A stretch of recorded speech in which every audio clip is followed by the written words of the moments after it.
Have you ever wondered how herbs can supercharge your anti-inflammatory routine?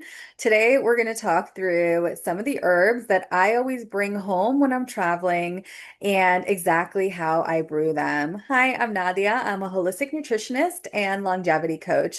So, I've actually spent years studying herbs, and it's something that I love talking about, and especially those that you can't necessarily find in your local health food store. So oftentimes when I'm traveling, I love to go to local natural health food stores and just take a look at some of the herbs that they may carry. So, for example, I went to St. Kitts a couple of years ago and I went to some of the local stores and I found local lemongrass and moringa and other herbs. And so I brought them home. So that's one of the things that I love to do when I am traveling.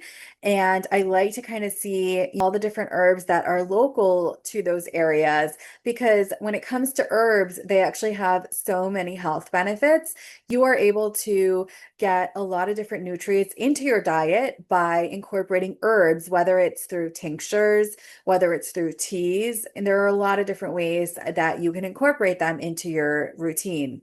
So when you are looking for herbs, try to look for loose leaf organic if you can, because that way you're not getting the pesticides. You don't necessarily want to be drinking, especially if you're drinking, let's say, herbal teas, you don't want to necessarily be drinking pesticides. So you want to try to get organic if possible and loose leaf as well, because it's going to be a higher quality versus the herbs that you get in tea bags. So I'll walk you through just some of the different herbs that I drink throughout the day. So I start my morning drinking ginger tea, and then later on, maybe I'll have some lemongrass tea with some mint in it. Maybe I'll have some moringa tea and then matcha later. But then throughout the day, I will rotate different types of teas. So in the evenings, I might often drink chamomile tea or ashwagandha lattes, things like that. So it's important to incorporate different types of plants into your diet because you're going to get different nutritional benefits from them. And based on what your goals are when it comes to your health, they will actually help you in those goals. So let's walk through some anti-inflammatory herbs. So I'm sure you've heard about turmeric, but if you haven't, it's great for joint pain. It's great for headaches as well. And you would want to add some black pepper to boost the absorption. There is also ginger. So I love doing ginger tea. It's great for digestion. It's good for nausea.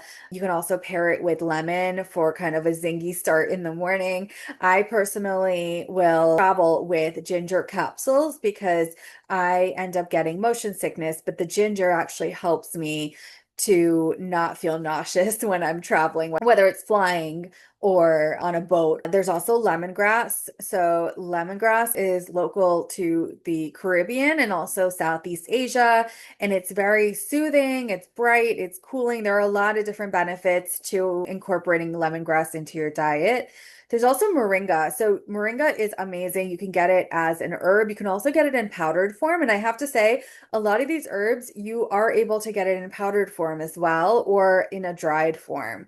So this has a lot of antioxidants. It's great as a tea or as a powder in smoothies as well. Dandelion tea is another tea that I would highly recommend. It's super bitter. It doesn't taste good, but it is great for the liver. And I would say you don't need a lot of it. You can sip sparingly.